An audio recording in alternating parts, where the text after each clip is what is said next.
This video accompanies part 5 of the factoring packet. We're going to be looking at factoring special patterns. This one says 3 special factoring patterns. We're actually going to cover 2 of them in this video and 1 in another video. What we're going to be focusing on are the first 2, the difference of 2 squares and perfect square trinomials. So down here it says let's multiply with special patterns, x plus y and x minus y. I've shown multiplication using FOIL, but you can also use a grid as well, or a box method.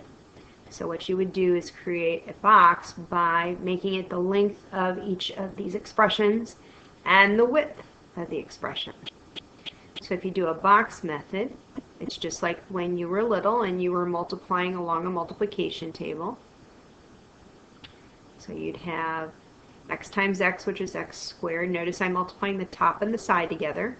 And then x times y, which is a positive xy. And over here we have negative y times x, that's a negative xy. And then in the last box, a negative y times y is a negative y squared. If you write these out, you have x squared plus xy minus xy. Notice that these 2 boxes are identical but opposite signs, so they're going to cancel out. So I can leave them out. What you'll notice then you have left is x squared minus y squared.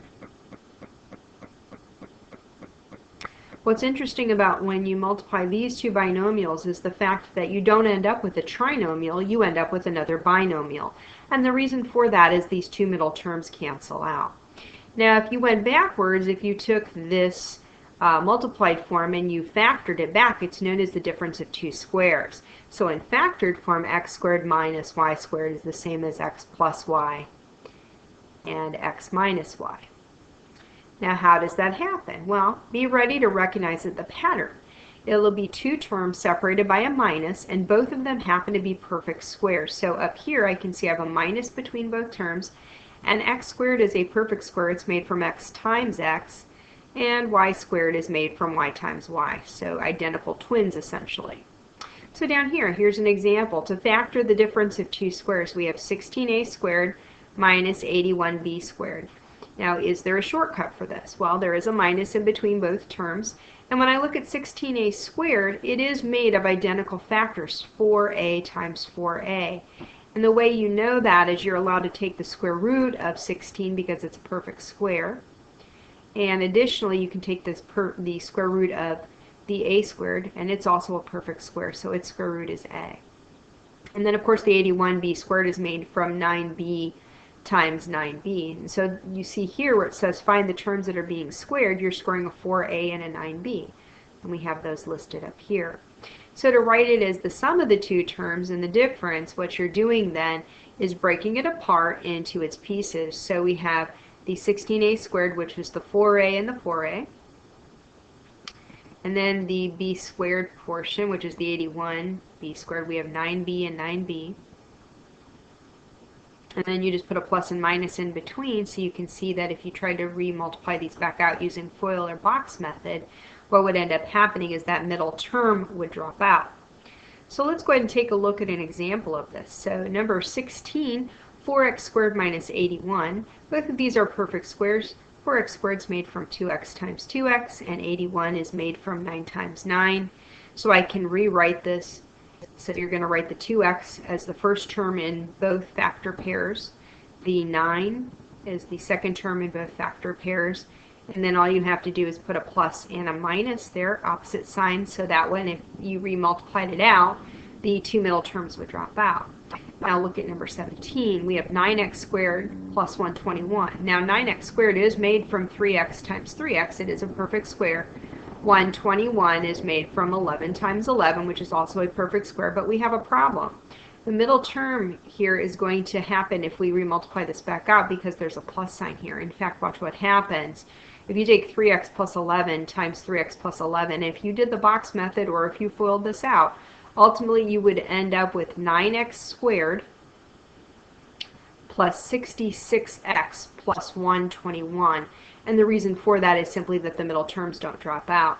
So you don't want to go through this process. You want to go ahead and write down that the answer here is prime, meaning that it's not factorable.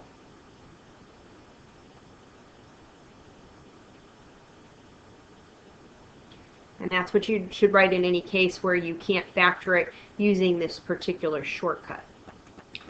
Let's go ahead and jump down to example or number 20. So we have 6p squared q squared s squared minus 54r squared and s squared. Now if we go back to the very top, it is important to make sure that you recognize that you are always checking to make sure that you've taken out your GCF. So let's go ahead and write that up at the top there. When factoring an expression, factor out the GCF first. Let's go ahead and take a look at number 20. So factoring out the GCF for number 20, we'll see that we have a greatest common factor for the 6 and the 54, which is going to be a 6. And the greatest common factor in the variables, the only thing it seems to have in common is the s squared. So I'm going to write the s squared. And then in parentheses, I'll write what's left over. I'm going to divide both of these terms by 6x squared, and I'm left with p squared q squared minus 9r squared. Now notice that I have a two-term or a binomial in the parenthesis here, and I want to check to see if that I can use a shortcut here. P squared q squared can be made from pq times pq, and 9r squared can be made from 3r times 3r. So I could write that as a difference of two squares. So I have the 6s squared, and then I'm going to do a pq as the first term in both groups, and a 3r as the second term in both groups. And then of course I'm going to put the opposite sign, so plus and minus, to show that I have the difference of two squares, and the middle terms would ultimately drop out. And you should also just double check to see if there's anything else that you can do to factor in this problem, but it looks like you're unable to do so. Alright, I'd like to go ahead and do number 24. Now when you first look at 24, you'll notice that you have this 3x minus 1 quantity squared. You might be inclined to try to multiply this out. However, you don't need to do this because of the fact that this quantity is squared. It's a perfect square unto itself. It's made of 3x minus 1 times 3x minus 1. And the 49 is a perfect square. It's made from 7 times 7. And notice I do have a minus in between both of these. So here's what I'm going to do. I'm going to go ahead and put a bracket rather than a parenthesis, and I'm going to write the 3x minus 1 as the first factor in both terms. But I'm going to go ahead and put those into parentheses. So I'm going to put a bracket around the first big factor that I'm creating and a bracket around the second one, but I am going to drop the 3x minus 1 into the first position in each factor. The second term is broken into the 7 times 7, so that'll be the last position or the last term in each one. And then I'm putting the plus and minus in between here to show that it is a difference of two squares and there is no middle term. I am going to go ahead and simplify what's inside of each of these brackets, though. Once I simplify, I won't need these larger brackets anymore. 3x minus 1 plus 7 is going to give me 3x plus 6. And I can go ahead and just write that as a single expression with a single bracket. And then I have 3x minus 1 minus 7, which is 3x minus 8. Now, because of the fact that I had a quantity that was a set of perfect squares, I do want to double check that I've taken out the greatest common factor in both terms. If I look at the 3x plus 6, there still is a greatest common factor that I can take out, which is a 3. So I'm going to rewrite this as 3 and then parenthesis x plus 2, and then the 3x plus 8, or sorry, minus 8. And the 3x minus 8 is prime, so it's not factorable any further. So that is your final answer.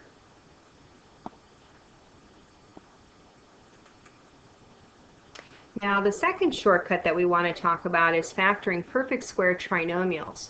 So notice the form that a perfect square trinomial takes. So when I look at x plus y quantity squared and I re-multiply it out using a box method or FOIL, what you'll notice is it does create a trinomial where the x is squared, the y is squared as well, and this middle term is created by multiplying together the two terms from the original, the x plus the y. There, in fact, we're taking x times y this time, and then doubling it. So we have x times y, and then times by 2. And that's what you have here in the middle. Now I could multiply this out using FOIL or a box method, but this is a shortcut if you want to choose to use it. Now, for the second example, same type of scenario. We have the x that is squared. We have the y that is also squared. And then when I take both of these terms, the x times the negative y, and then doubling it, I get negative 2xy.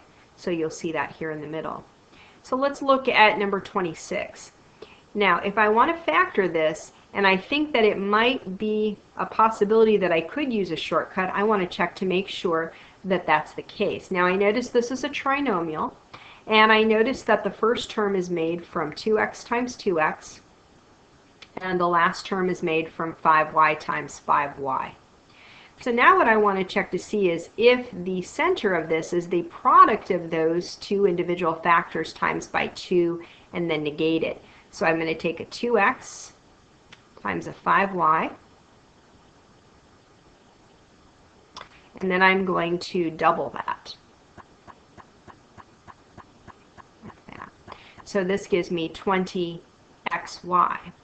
Now the big question is, well, how does this sign come about? Well, notice that the second example that you had here is this minus that's here in the middle. And because I do have subtraction here in the middle, but this last term is positive, I'm going to use a negative here. And the reason for that is this 25y squared can be made from multiplying two positives together or two negatives. And in this case, because the middle term is negative, you're going to want to use the two negatives. So I'm going to go ahead and put the 2x in both of the first groups, or the first positions in each factor, the 5y in the second position, but this time both terms are going, or both factors will have minuses in them instead, to account for the fact that that middle term is negative.